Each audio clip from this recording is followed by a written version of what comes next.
penting-penting enggak.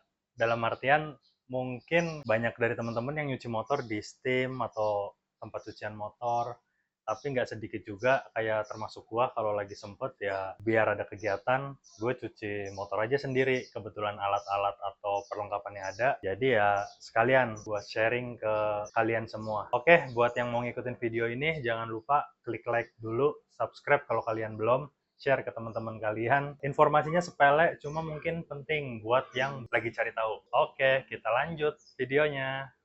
Ini dia motor yang mau gua cuci, motor sehari-hari, termasuk alat yang gue siapin. Ada sabun cair, sabun colek, busa, ember, termasuk keran sama selangnya. Itu dia.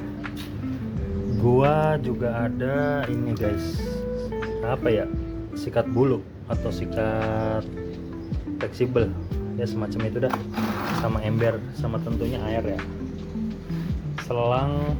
Selang putih atau selang yang lumayan keras, sekitar 3 meter atau 5 meter ini.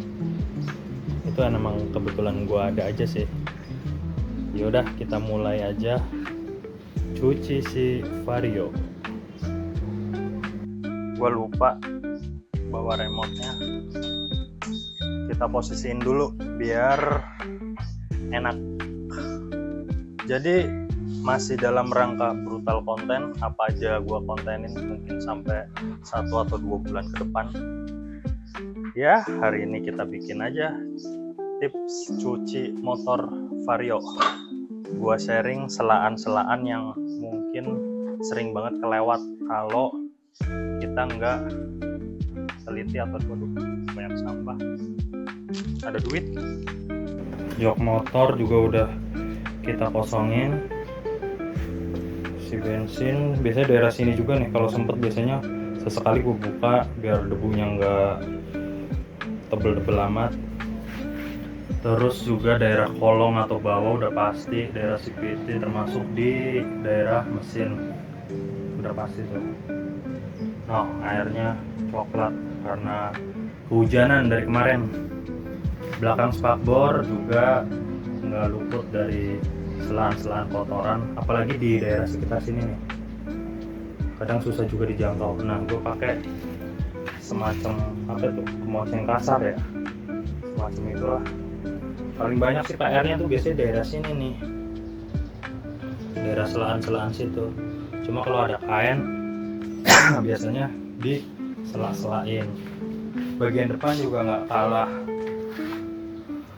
sempit, kelihatan nggak ya? Biasanya daerah sini, sekitar daerah sini gue siram air segala macem. Gue nggak tahu yang gue lakuin itu cara terbaik atau enggak, cuma seenggaknya selama nggak ada trouble atau masalah ya gue rutin sih ngelakuinnya. Di sini juga nih selaan spakbor, karena dia karena dia modelnya spakbor yang ceper, jadi dia itu suka nyempil. Bagian cakram tuh kalau habis dicuci biasanya jadi lebih enteng guys jalan, atau rodanya tuh kayak nggak ada beban aja, yang gue rasain sih gitu ya. Ini kebetulan yang tipe ABS, jadi selaan-selaan itu juga suka gue cek atau gue semprot air lah biar nggak ada debu atau kotoran yang mengendap. Selebihnya paling biasanya di daerah sini nih, daerah kolong yang air yang gue perhatiin itu, maksudnya biar jangan sampai ada air kotor yang hujan, terutama air hujan yang bikin karat. Karena kan isu motor ini atau motor Honda secara yang keluaran terbaru itu kan semenjak rangka ESAF isunya itu karat ya. Jadi antisipasinya jangan sampai kelamaan ada air yang tergenang di daerah situ, terutama air hujan. Jangan sampai, kalau air cucian motor segala macam mungkin masih antisipasi ya. Tuh, ini karena berapa hari nggak hujan aja udah mulai menguning. Daerah-daerah sambungan las, biasanya weldingannya ya semacam itulah. Ini juga biasanya kalau nggak sering kita cuci dia makin keset. Ini sebelumnya gue pakai cover engine, cuma karena tanggul atau keramik dia pecah. Habis itu berapa bulan atau berapa tahun, 1 tahun lah, akhirnya gue copot, nggak gue pakai lagi. Balik lagi ke kamera 1, kita mulai siram ya guys.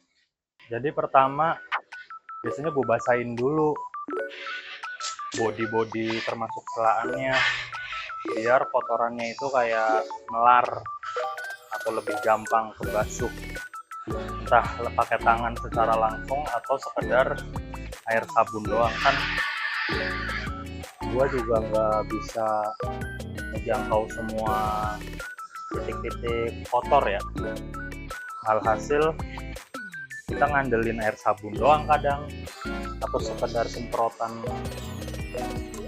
selang, semprotan air dari selang, semprot bagian spakbor bawah, belakang lampu. Gue nggak tahu nih kalau video begini ada yang nonton nggak ya, maksudnya nonton dengan serius gitu. Ya terlepas ada yang nonton atau enggak, seenggaknya gue bergerak atau berkarya sesuai kapasitas gue lah. Karena gue lagi ngutamain konsistensi sama quantity. Memang quantity video di YouTube konsisten dalam beberapa waktu, sampai gue nemu niche atau kategori yang kira-kira emang laku atau rame di channel ini. Pelan-pelan nih kita matiin dulu airnya. Kita harus hemat air juga ya guys, jadi nggak membabi buta siramnya. Biasanya habis gua siram atau gua bilas ini bisa langsung kita cuci sabun, atau kadang kalau lagi disambi gue juga ngerjain yang lain atau ngapain dulu, sebat dulu lah minimal. Biar kotoran atau debu-debu ini bisa lebih lunak, kurang lebih begitu. Kita pakai sabun colek sedikit dulu buat daerah-daerah yang besi-besian atau aloy-aloyan. Gua nggak tahu nih motor sekarang besi atau aloy nyebutnya, atau babet. Kita kasih sabun wax, beli online. Busa-busaan kita taruh aja, kita isi air, sekalian dibusain. Busanya sampai luber-luber. Oke, kita cukupin dulu. Kita mulai cuci bagian apa nih ya namanya, sebelah pelek. Gue sebenarnya pengen di video, cuma susah juga, risiko kena air handphonenya. Jadi dari jauh sama kamera 2 aja itu enak nih kalau pakai gini buat selaan-selaan yang nggak muat di motor. Shockbreaker kena-kenain dah sabun biar nggak ada karat yang tumbuh.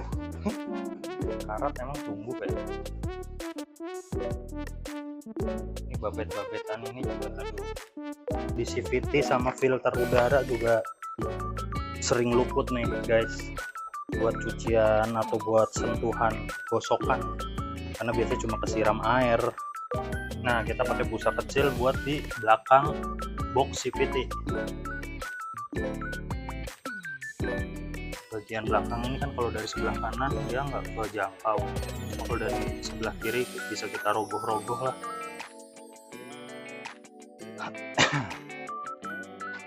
Filter udara kita cuci, kita gosok maksudnya bagian atasnya. Spakbor belakang bagian atas termasuk karet. Sabunnya wangi guys. Nah ini dia belakang spakbor atas, banyak celahan-celahan, cuma seenggaknya bisa ke sapu plat belakang. Kita cuci, gosok juga bagian atau part yang perintilan dulu nih, perintilan atau sela-selaan. Jadi nanti kalau yang bagian bodi utama atau yang lebar-lebar itu kita bisa sekalian apa namanya, sekalian bilas. Jadi yang perintilan atau yang di sela-selaan bisa ikut ke bawah kotorannya atau airnya. Begitu kurang lebih yang gua bayangin. Aduh, jari gua pentok-pentok, udah ngelinguk juga. Bagian standar ini juga nggak kalah penting guys, kita gosok-gosok karena sering kejadian di vario yang tahun-tahun sebelumnya. Nggak tahu nih kalau tahun yang ini yang 160. Jadi tuh dia karena saking entah kotor atau bekarat, nggak bisa macet ya, nggak bisa diturunin standarnya. Kalian pernah ngeliat nggak motor kayak gitu? Atau jangan-jangan lu juga ngalamin standar 2-nya nggak bisa dibuka? Komen di bawah, karena gue pernah ngalamin juga di motor yang sebelumnya. Nah itu di standar Vario 160 tuh ada selaan nih bagian atas daerah belakang. Itu kayak selaan ini tuh ngumpul debu atau pasir selalu, pasti terlepas kotor banget atau kotor aja pasti ada debu di situ, karena emang cekungan dia ininya, areanya. Nanti gue videoin. Ini daerah dalam juga nih, kita rogoh-rogoh aja pakai sikat, kita rogoh-rogoh. Tadinya tuh ini sikat ada handle-nya, cuma karena kawatnya lumayan tipis, kecil, dia patah, potek, bekarat, kena air terus, sering kena air. Aduh, itu ada debu kelihatan tapi nggak bisa kejangkau, gatel banget rasanya. Biar bisa ke sikat bagian yang kelihatan mata sebelah kiri udah. Blok mesin biar lebih dingin kita sabunin juga, biar nggak ada kerak atau pasir yang nempel, biar nggak tambah panas, lepasan panasnya biar lebih optimal. Di sebelah kiri ini ada knalpot sama apa ini istilahnya, filter air ya, filter air, bukan filter, sorry, radiator. Ada pendingin. Ini juga selaannya lumayan, bagian arm kanan juga ini lumayan tricky juga ya guys buat bersihin, karena bagian arm ini ibaratnya gampang kejangkau, cuma ada juga selaannya. Cakram kok kayak kendor ya, bagian cakram juga jangan lupa teman-teman, kita gosok sedapetnya.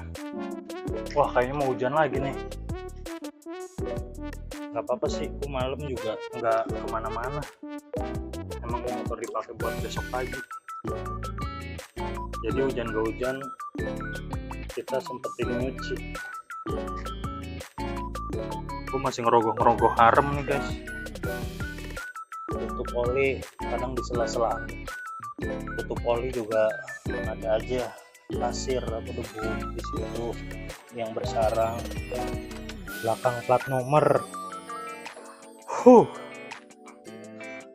mungkin bagian belakang segitu dulu, kita pindah ke bagian depan. Seperti tadi yang gue sampein, kalau di awal pencucian gue biasanya mengutamain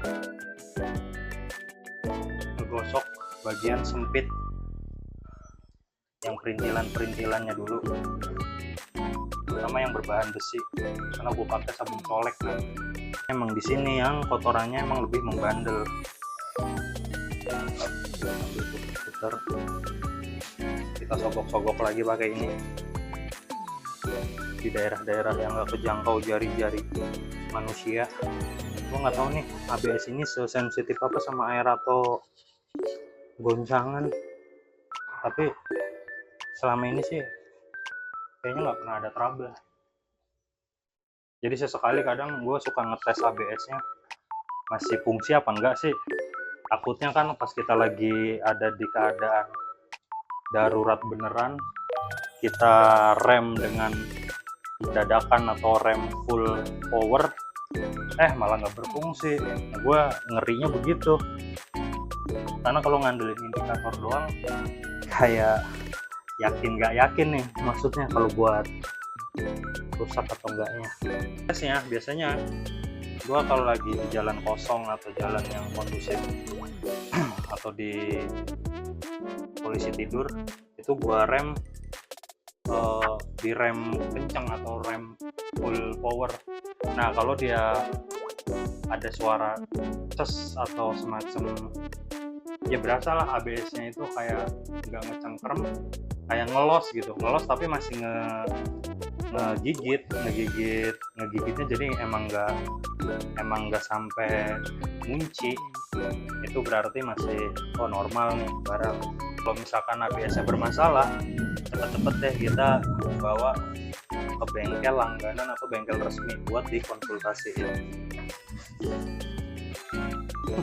Gue nggak tahu nih konten jadinya menarik apa. Iya kalau menarik, kalau enggak, tapi kalau enggak sih nggak apa-apa juga, karena tadi tujuan gue buat dalam rangka konsisten upload video di YouTube. Velg kita gosok sekalian, bagian chassis atau rangkanya juga suka kena air guys, kena pasir sama debu. Tapi juga gua lapin biar enggak timbul karat-karat karena air hujan. Bagian sebaliknya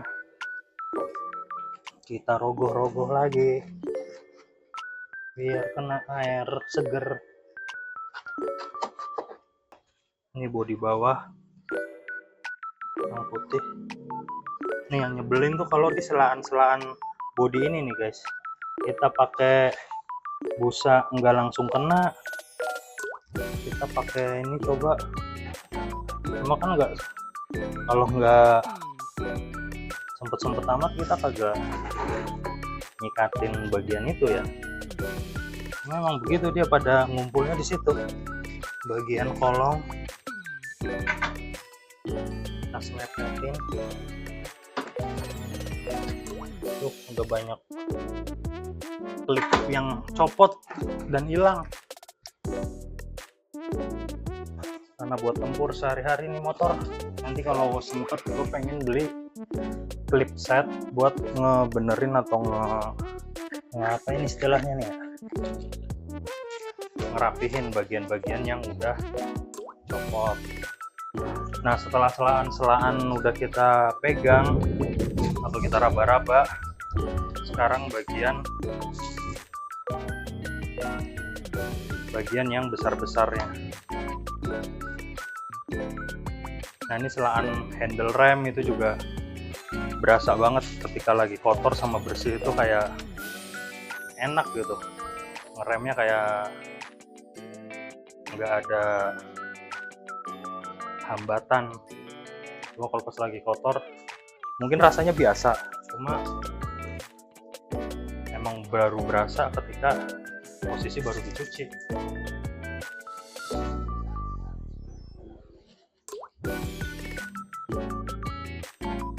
Bagian dada bodi.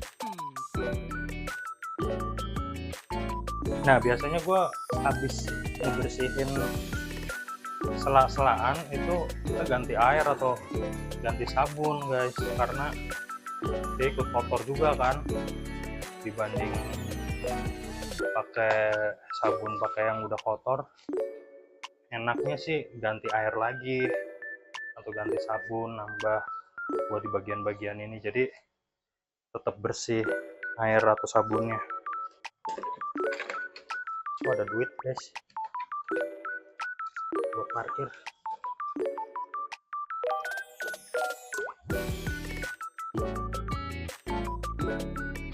Bagian samping kiri, lampu jangan kena benda kasar secara langsung ya guys, kan takutnya lecet atau baret, nanti malah ngebelang atau berbayang lampunya. Kita bisa cukup siram pakai air atau lebih hati-hati aja. Di bagian kanan ada di bawah. Ini bagian knop-knop kunci juga kadang kalau kotor tuh kayak ada yang ngeganjel aja ketika dicuci. Semoga sih lebih soft buat digelak-digelek kuncinya ya. Setelah disabunin, setelah kita gosok-gosok, baiknya itu jangan lama atau jangan kelamaan, didiemin. Segera mungkin kita siram air, kita bilas lagi biar sabunnya itu nggak mengering dan kotorannya itu nggak langsung lengket. Kita siram lagi guys, nyalain pompa dulu, siram di bagian dari atas ke bawah karena biar kotorannya yang di atas itu jatuh ke bawah ya guys, berurutan atau berbarengan. Karena kalau yang di bawah dulu, nanti yang di atas disiram, kotor lagi yang bagian bawah. Kurang lebih begitulah tips-tipsnya. Setelah bagian atas sudah terkena air,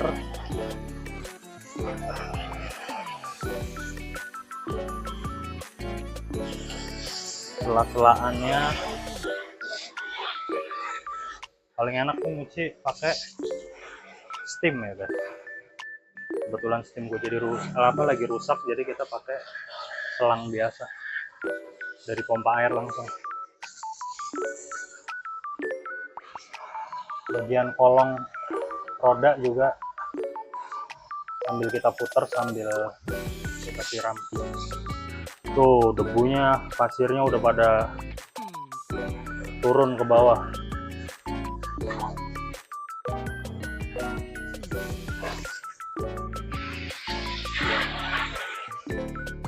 Jadi tips sederhana lainnya juga kalau kita siram pakai air itu arahnya dari atas, dari bawah ke atas, biar yang selaan-selaan nggak kesiram air itu bisa tersiram deh. Kayak gini maksud gua, tuh. Dari atas. Nah, habis itu kita siram lagi posisi dari atas. Maksud gua tadi dari bawah, habis itu kita siram lagi dari atas, biar kotorannya turun. Nah, di selaan-selaan rem, speedometer yang nggak kejangkau tangan, kita siram.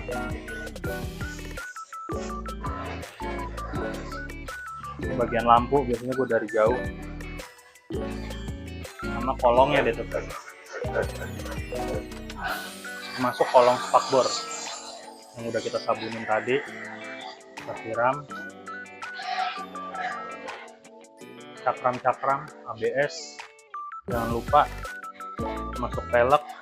Nah, sambil kita nyiram motor, sambil kita nyiram lantai.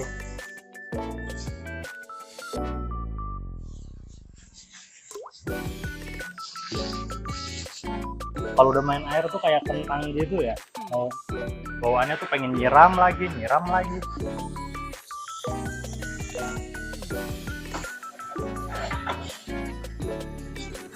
Ini kita rogoh-rogoh, bisa nggak ya?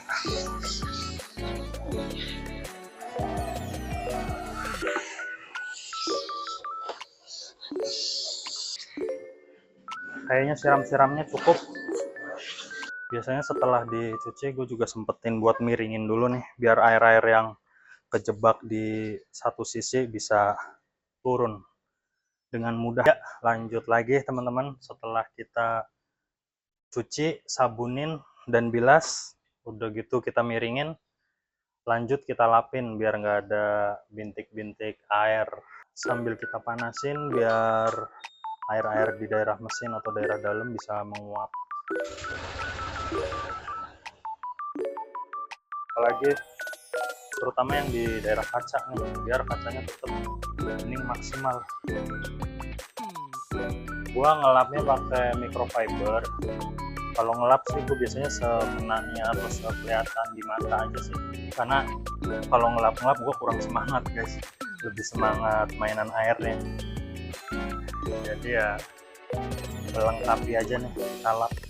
Yang penting nggak ada air yang masih kejebak atau kecembung, guys. Cembung, apa istilahnya tuh, karena nantinya juga bakal kering sendiri kan air ini. Bagian jok, bagian bodi kita lap, lampu, spakbor luar. Kalau spakbor dalam biasanya gue biarin biar dia mengering alami. Yang penting itu di bagian-bagian bodi utama biar dia nggak mengerak gitu loh. Maksudnya selain air hujan, air biasa juga mengandung mineral. Nah itu yang bikin, mungkin ya, yang bikin air kalau nggak dilap itu di bagian bodi atau kaca, dia akhirnya ada noda-noda. Kemudian filter udara seadanya, CVT seadanya. Gua rasa cukup ngelap-ngelapnya, biarkan dia kering secara alami. Sementara ini aja video dari gua hari ini. Terima kasih yang udah menonton. Klik like kalau kalian suka video ini, share ke teman-teman kalian buat iseng-iseng, subscribe kalau yang belum subscribe. Buat yang udah subscribe, terima kasih banyak. Oke, gua Andi, bye bye.